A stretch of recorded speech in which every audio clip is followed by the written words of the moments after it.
Hi hello everyone, welcome to no corners. ನಾನು ಇವತ್ತು ಹೋಳಿಗೆ ಮತ್ತು ಸೀಕರಣೆನ ಮಾಡ್ತಾ ಇದ್ದೀನಿ. ನಮ್ಮದು ಜಗಳೂರು. ಅಲ್ಲಿ ಇನ್ನೇನು ಮಾವಿನ ಹಣ್ಣಿನ ಸೀಸನ್ ಮುಗಿತಾ ಇದೆ ಅನ್ಬೇಕಾದ್ರೆ ಹೋಳಿಗೆ ಅಮ್ಮ ಅಂತೇಳ್ಬಿಟ್ಟು ಮಾಡ್ತಾಯಿದ್ರು. ಆವಾಗ ಹೋಳಿಗೆ ಸೀಕರಣೆ ಎಲ್ಲ ಮಾಡ್ತಾಯಿದ್ವಿ. ಈ ವರ್ಷ ನಂಗೆ ಯಾಕೋ ತುಂಬ ಹೋಳಿಗೆ ಸೀಕರಣೆ ತಿನ್ನಬೇಕು ಅಂತ ಅನ್ನಿಸ್ತಾ ಇತ್ತು. ಹಾಗಾಗಿ ಮಾಡೋಣ ಅಂತೇಳ್ಬಿಟ್ಟು ಮಾಡ್ತಾಯಿದ್ದೀನಿ. ಸ್ವಲ್ಪ ಕ್ವಾಂಟಿಟಿಯಲ್ಲಿ ಮಾಡ್ತಾಯಿದ್ದೀನಿ. ಈ ಮೆಷರ್ಮೆಂಟ್ ಕಪ್ಪಲ್ಲಿ ಮಾಡ್ತಾಯಿದ್ದೀನಿ. ನೋಡೋಣ ಎಷ್ಟು ಹೋಳಿಗೆ ಆಗುತ್ತೆ ಅಂತೇಳ್ಬಿಟ್ಟು. ಸೀಕರಣೆ ಎಷ್ಟು ಜನಕ್ಕೆ ಗೊತ್ತು ನನಗೆ ಗೊತ್ತಿಲ್ಲ. ನನ್ನ ಫ್ರೆಂಡು ಮಂಡ್ಯದವಳು ಹರ್ಷಿತಾ ಅಂತೇಳ್ಬಿಟ್ಟು, ಅವಳು ಸೀಕರಣೆ ತಿಂದಿಲ್ಲ ಅಂತೇಳಿದ್ಲು. ಫಸ್ಟ್ ಟೈಮ್ ನಮ್ಮ ಮನೆಯಲ್ಲೇ ಟ್ರೈ ಮಾಡಿದ್ದು. ನಿಮ್ಗೆ ಯಾರಿಗಾದ್ರೂ ತಿಂದಿಲ್ಲ, ನೀವು ಟ್ರೈ ಮಾಡ್ಬೇಕಂತಿದ್ರೆ ಒಂದ್ಸರ್ತಿ ಮನೇಲಿ ಮಾಡ್ಕೊಂಡು ನೋಡಿ, ತುಂಬಾ ಟೇಸ್ಟಿಯಾಗಿರುತ್ತೆ. ಈಗ ಹೇಗೆ ಮಾಡೋದಂತ ಹೇಳ್ಬಿಟ್ಟು ತೋರಿಸ್ತೀನಿ. ಈ ಒಂದು ಕಪ್ಪಲ್ಲಿ ನಾನು ಬೇಳೆನ 3 to 4 hours ನೆನೆಸಿಟ್ಕೊಂಡಿದ್ದೆ. ನಾನು ಕಡಲೆಬೇಳೆಯಲ್ಲಿ ಮಾಡ್ತಾ ಇದ್ದೀನಿ. ತೊಗರಿಬೇಳೆಯಲ್ಲಿ ಕೂಡ ಮಾಡ್ತಾರೆ, ನಾನು ಕಡಲೆಬೇಳೆಯಲ್ಲಿ ಮಾಡೋಣ ಅಂತೇಳ್ಬಿಟ್ಟು ಮಾಡ್ತಾ ಇದ್ದೀನಿ. ನೋಡೋಣ. ಈ ಥರ ಒಂದು ಕುಕ್ಕರ್ಗೆ ನೆನೆಸಿಟ್ಟಿದ್ದ ಬೇಳೆನ ಈಗ ಇದಕ್ಕೆ ಆ್ಯಡ್ ಮಾಡ್ತಾ ಇದ್ದೀನಿ. 3 to 4 hours ನೆನೆಸಿದ್ರೆ ಸಾಕು, ರಾತ್ರಿ ಎಲ್ಲ ನೆನೆಸೋ ಅವಶ್ಯಕತೆ ಏನಿಲ್ಲ. ಈ ಥರದ ಗ್ಲಾಸಲ್ಲಿ ನಾನು 4 glasses ನೀರನ್ನು ಆ್ಯಡ್ ಮಾಡ್ತಾ ಇದ್ದೀನಿ. ಸೊ ಈ ಕಟ್ಟು ತುಂಬಾ ಇಂಪಾರ್ಟೆಂಟು, ಇದರಲ್ಲಿ ಸಾಂಬಾರು ಮಾಡ್ಕೋಬಹುದು. ಹಾಗಾಗಿ ಈಗ ನಾವು 3 to 4 ವಿಷಲ್ನ ಹೊಡ್ಸ್ಕೊಳ್ಳೋಣ. ಓಕೆನಾ?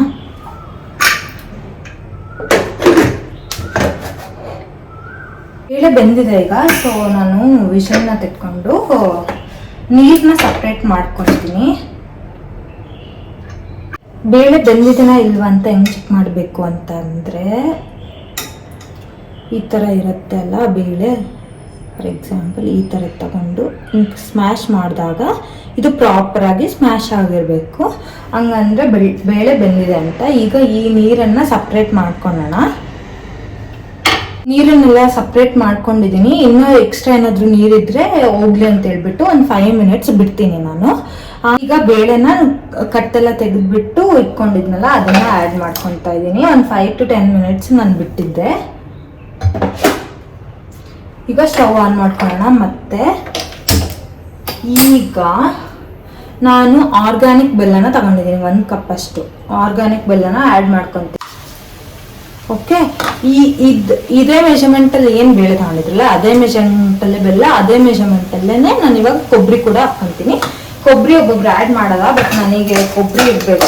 ಹೋಳಿಗೆ ಅಂದರೆ ಹಾಗಾಗಿ ನಾನು ಯೂಶಲಿ ಬೇಳೆ ಹೋಳಿಗೆಗೆ ಕೊಬ್ಬರಿ ಆ್ಯಡ್ ಮಾಡ್ತೀನಿ. ಇದು ಚೆನ್ನಾಗಿ ಬೇಯ್ತಾ ಇರಲಿ, ಅಷ್ಟರೊಳಗಡೆ ನಾವು ಕೊಬ್ಬರಿನ ಕೂಡ ಆ್ಯಡ್ ಮಾಡ್ಕೊಳ್ಳೋಣ. ನಾನು ಏನು ಮಾಡಿಬಿಟ್ಟಿದ್ದೆ ಅಂದರೆ, ಫಸ್ಟ್ ಟೈಮ್ ಹೋಳಿಗೆ ಮಾಡಿದಾಗ ಈ ಬೆಲ್ಲನ ಬೇರೆ ನೀರಲ್ಲಿ ಕಾಯಿಸ್ಕೊಂಡು ಸಪ್ರೇಟಾಗಿ, ಬಿಕಾಸ್ ಏನದು ಫಿಲ್ಟರ್ ಮಾಡ್ಕೋಬೇಕಂತ ಹೇಳಿದ್ರಲ್ಲ, ಹಾಗಾಗಿ ನಾನು ಬೇರೆ ನೀರಲ್ಲಿ ಇದು ಮಾಡ್ಕೊಬಿಟ್ಟಿದ್ದೆ. ಬಟ್ ಅದು ತುಂಬಾ ಕಷ್ಟ ಆಯಿತು. ಬೇಳೆಗೆ ನೀರು ಜಾಸ್ತಿ ಆಗೋಗ್ಬಿಟ್ಟು ತೆಳ್ಳಗೆ ಆಗೋಯ್ತು. ಅದಕ್ಕೆ ನಾನು ಇವಾಗ ಆ ಥರ ಏನು ಮಾಡ್ತಾ ಈಗ ನಾನು 1 cup ಅಷ್ಟು ಕೊಬ್ಬರಿನ ಆ್ಯಡ್ ಮಾಡ್ಕೊತಾ ಇದ್ದೀನಿ. ಬೆಲ್ಲ ಬೇಕಂದ್ರೆ ಎಕ್ಸ್ಟ್ರಾ ಹಾಕ್ಕೊಳ್ಳಿ. ನಾವು ಅಷ್ಟು ಸ್ವೀಟ್ ತಿನ್ನಲ್ಲ, ಹಂಗಾಗಿ ನಾನು ಬೆಲ್ಲನ ಕಮ್ಮಿನೇ ಹಾಕ್ತೀನಿ. ಹೂರ್ಣ ಈಗ ರೆಡಿ ಆಗಿದೆ. ಇದನ್ನ ಮಿಕ್ಸಿ ಮಾಡ್ಕೊಳ್ಳೋಣ. ಸ್ವಲ್ಪ ತಣ್ಣಗಾದ್ಮೇಲೆ ಕೂಡ ನಾನು ಮೈದಾ ಹಿಟ್ಟನ್ನು ಆಲ್ಮೋಸ್ಟ್ 3 to 4 hours ನೆನೆ ಇಟ್ಟಿದ್ದೀನಿ. ಇದು ಕೂಡ 1 cup ಅಷ್ಟೇ ತಗೊಂಡಿದ್ದೆ. ನಾನು ಯಾವ ಕಪ್ಪಲ್ಲಿ ಬೇಳೆ ತಗೊಂಡಿರ್ತೀವಲ್ಲ ಅದೇ 1 cuppಲ್ಲಿ ನಾನು ಹಿಟ್ಟನ್ನು ಮೆಷರ್ಮೆಂಟ್ ಮಾಡಿದೆ. ಹಾಗೆ ಹೂರ್ಣನ ಈ ಥರ ಆಲ್ರೆಡಿ ರುಬ್ಬಿಟ್ಕೊಂಡಿದ್ದೀನಿ. ಇವಾಗ ಹೇಗೆ ಮಾಡೋದಂತ ಹೇಳ್ಬಿಟ್ಟು ತೋರಿಸ್ತೀನಿ, ಬನ್ನಿ.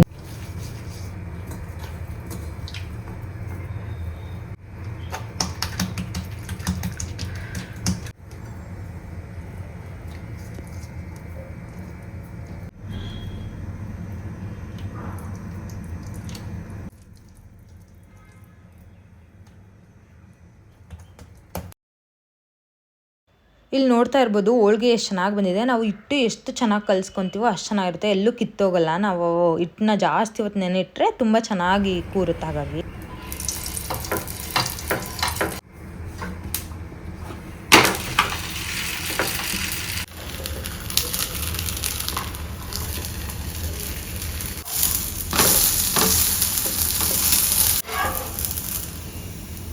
ಈಗ ಕರ್ಗೇಡಬನ್ನು ಮಾಡಿ ತೋರಿಸ್ತಾ ಇದ್ದೀನಿ. ಮನೇಲಿ ಏನಾದರೂ ಮಕ್ಕಳಿದ್ರೆ 100% ನೀವು ಕರ್ಗೇಡಬನ್ನು ಮಾಡಲೇಬೇಕು. ಆಟಾಡ್ಕಂತ ಇಮಿಡಿಯೇಟ್ ಖಾಲಿ ಮಾಡಿಬಿಡ್ತಾರೆ. ನಾವು ಚಿಕ್ಕವರಿದ್ದಾಗಂತೂ ತುಂಬಾ ಇದನ್ನೇ ಮಾಡ್ತಾ ಇದ್ದಿದ್ದು. ಬಟ್ ಸ್ವಲ್ಪ ಪ್ರೊಸೀಜರ್ ಜಾಸ್ತಿ ಇರುತ್ತೆ.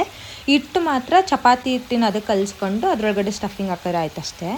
ಮಾವಿನ ಹಣ್ಣಿಗೆ ಎಷ್ಟು ಸ್ವೀಟ್ ಇದಾವೆ ಅಂದರೆ ತುಂಬಾ ಸ್ವೀಟ್ ಇದೆ. ಸಿಹಿ ಕರ್ಣೆಗೆ ನಾವು ಸಕ್ಕರೆ ಅಥವಾ ಬೆಲ್ಲ ಆ್ಯಡ್ ಮಾಡ್ಕೋಬೋದು. ಮ್ಯಾಂಗೋ ತುಂಬ ಸ್ವೀಟ್ ಇರೋದ್ರಿಂದ ನಾನು ಡೈರೆಕ್ಟಾಗಿ ಮಾಡ್ತೀನಿ. ಯಾವುದೇ ರೀತಿ ಸ್ವೀಟ್ ಎಕ್ಸ್ಟರ್ನಲ್ ಸ್ವೀಟನ್ನ ಆ್ಯಡ್ ಮಾಡಲ್ಲ.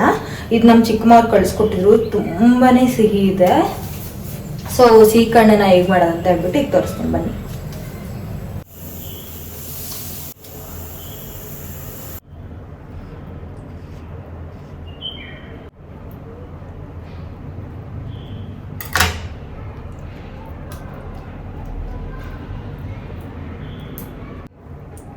ಈಗ ಇದನ್ನು ಹಿಂಗೆ ಚೆನ್ನಾಗಿ ಕಲಿಸ್ಕೋಬೇಕು.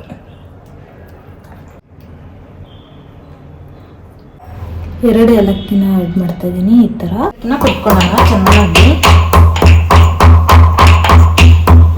ಏಲಕ್ಕಿ ಪೌಡರ್ನ ಆ್ಯಡ್ ಮಾಡೋದು ಮಾತ್ರ ಮಿಸ್ ಮಾಡಬೇಡಿ. ಆ ಫ್ಲೇವರೇ ತುಂಬ ಚೆನ್ನಾಗಿರುತ್ತೆ. ಫ್ಲೇವರ್ ಎನ್ಹಾನ್ಸ್ ಆಗುತ್ತೆ. ಹಾಗೆ ಸೀಕರಣೆ ಕೂಡ ರೆಡಿ ಆಗೋಯ್ತು. ನನ್ನ ಹಸ್ಬೆಂಡ್ನ ಕೇಳೋಣ ಹೇಗಿದೆ ಟೇಸ್ಟ್ ಅಂತ ಹೇಳಿಬಿಟ್ಟು.